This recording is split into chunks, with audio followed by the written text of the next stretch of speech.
podcasts with fun tips to help people remember simple language rules. The things I saw people mess up over and over again: who versus whom, affect versus effect, how to use semicolons, and other mistakes of that sort. In its simplest form, a podcast is an audio program that's available on the internet. And producing one seemed like a fun hobby for a girl who already had recording equipment from another project and already corrected errors for a living. I was a technical editor. And then, holy internet, Batman, the audience at iTunes found me, figuratively threw me on their shoulders and yelled, "Hooray!" until the national media couldn't help but notice. Based entirely on word of mouth, which is people like you, the Grammar Girl podcast soon rose to number 2 at iTunes, and with a little help from articles in the Wall Street Journal and CNN.com, it reached number 1, and I signed a book deal, which is why I'm here today. The tidal wave didn't stop. I was sitting at my desk one day, minding my own business, just sitting there at my desk, when I got a call from a producer at the Oprah Winfrey Show. She wanted me to come to Chicago to be a guest on the show to answer language questions that they'd received from listeners. Now, keep in mind, I didn't have a publicist. They just called. I don't even know how they got my phone number. They're Oprah. Yeah, they do these things. Things like that don't happen to girls like me. I said yes. I briefly thought about saying no because I was terrified, but I came to my senses and said yes. And together my publisher and I cranked out this first Grammar Girl audiobook to correspond with my appearance, and it did well. The stories continued, and the podcast was covered in USA Today, Business Week, the New York Times, and many other outlets. Every time, I was sure it would be the last. I mean, how many people could there possibly be who were interested in grammar?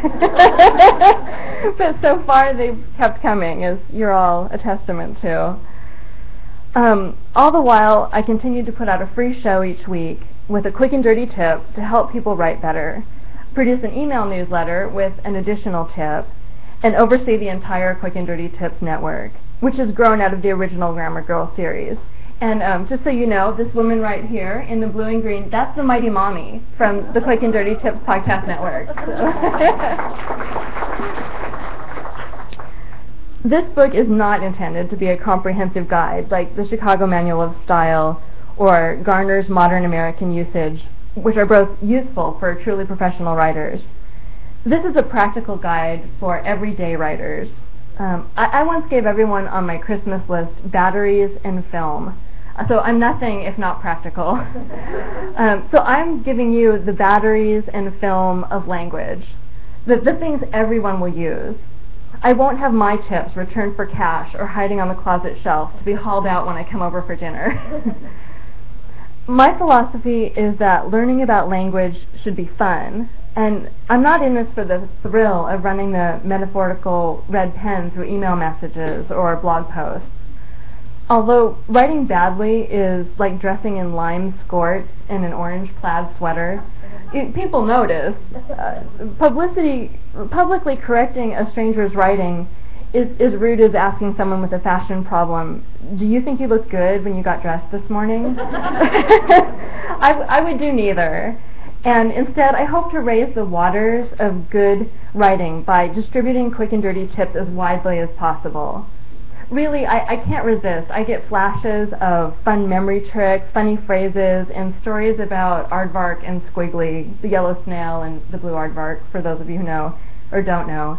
And they go on grammar adventures, and I'd love to share them all with you. I can't help it. So that's how we got here today, and thank you. Now, I think normally people read a little bit longer, but I'd like to just answer questions, and I have treats because this should be fun. I asked my friends on Twitter what they thought the candy was that would be most associated with good grammar, and the winner was Smarties. So raise your hand if you have a pet peeve or question. I'm going to toss a Smartie at you. Okay? Okay.